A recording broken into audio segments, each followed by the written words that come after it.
Caste iron cooker வாங்கும்போதே வந்து seasoning பண்ணுற video கேட்டிருந்தீங்க ஒரு சில பேர். ஸோ சீசனிங் வீடியோ தான் நம்ம இப்போ பார்க்க போகிறோம். இதில் வந்து நான் வந்து ஒரு கேஸ்ட் அயர்னும் 2 வந்து அயன் கடாயும் எடுத்திருக்கேன். இப்போ அதை வந்து சீசனிங் பண்ணலாம். ஃபஸ்ட்டு அயன் கடாயை வந்து நல்லா வந்து ப்ரஷ் போட்டு தேய்ச்சி எடுத்துக்கணும். கடாயோட பேக் சைடு ஹேண்டில்ஸ் எல்லாமே நல்லா வந்து ஸ்க்ரப் போட்டு தேய்ச்சி எடுத்துக்கணும். கேஸ்ட் அயர்ன் வந்து நம்ம ஒரு 1 டைம் இல்லைனா 2 டைம் வந்து வாஷ் பண்ணால் போதும். பட் அயன் கடாயை பொறுத்தவரையும் நம்ம வந்து 5 to 6 டைம்ஸ் வந்து இந்த மாதிரி வாஷ் பண்ணி எடுத்துக்கணும்.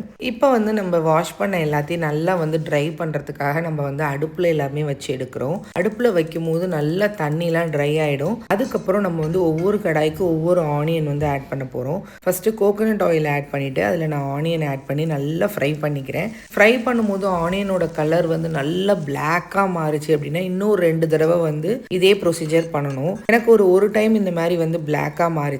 இப்போ வந்து நான் எல்லாத்தையும் வந்து ஒரு பாத்திரத்தில் எடுத்து வச்சுட்டு இந்த ஆனியனை தூக்கி போட்டுறணும். கேஸ்ட் அயர்னாக இருக்கட்டும் இல்லை அயன் கடாயாக இருக்கட்டும், நம்ம வந்து ஒரு டைம் நல்லா சீசனிங் பண்ணி யூஸ் பண்ண ஸ்டார்ட் பண்ணிட்டோம்னா நல்ல லைஃப் லாங் வரும், நல்ல குவாலிட்டியாகவும் இருக்கும் நமக்கு. ஸோ வந்து திரும்ப ஒரு தடவை இதே ப்ரொசீஜரை நான் வந்து பண்ணிக்கிறேன். நல்லா ஸ்க்ரப் போட்டு வாஷ் பண்ணி எடுத்துக்கிறேன். உங்களுக்கு வந்து அயன் கடாயில் திரும்ப திரும்ப கருப்பு படியுதுன்னா நீங்கள் ஒரு 24 hours வந்து நீங்கள் ரைஸ் வாட்டர் இருக்குல்ல, அரிசி களைஞ்ச தண்ணி இல்லைன்னா அரிசி வேக வச்சு வடித்த தண்ணியை கூட வந்து நீங்கள் ஊற வச்சு அதுக்கப்புறம் நீங்கள் வந்து இதே ப்ரொசீஜரை வந்து பண்ணலாம். இப்போ நல்லா சீசனிங் பண்ணி எடுத்தாச்சு. நார்மல் வாட்டரில் வாஷ் பண்ணி ட்ரை பண்ணிக்கிறோம். ஸோ நம்ம திரும்ப வந்து கடாயை வந்து அடுப்பில் வச்சு நல்லா ட்ரை பண்ணி எடுத்ததுக்கப்புறம் இதுதான் மெயின் ப்ரொசீஜர். நீங்கள் வந்து ஆயில் அப்ளை பண்ணி ஸ்டோர் பண்ணணும்.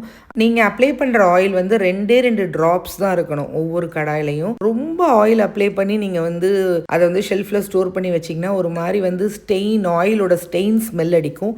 ஸோ அந்த மிஸ்டேக் மட்டும் பண்ணிடாதீங்க. அவ்வளோதான், சூப்பராக சீசனிங் ஆயிடுச்சு. இன்னொரு யூஸ்ஃபுல்லான வீடியோவில் பார்க்கலாம். தேங்க்ஸ் ஃபார் வாட்சிங்.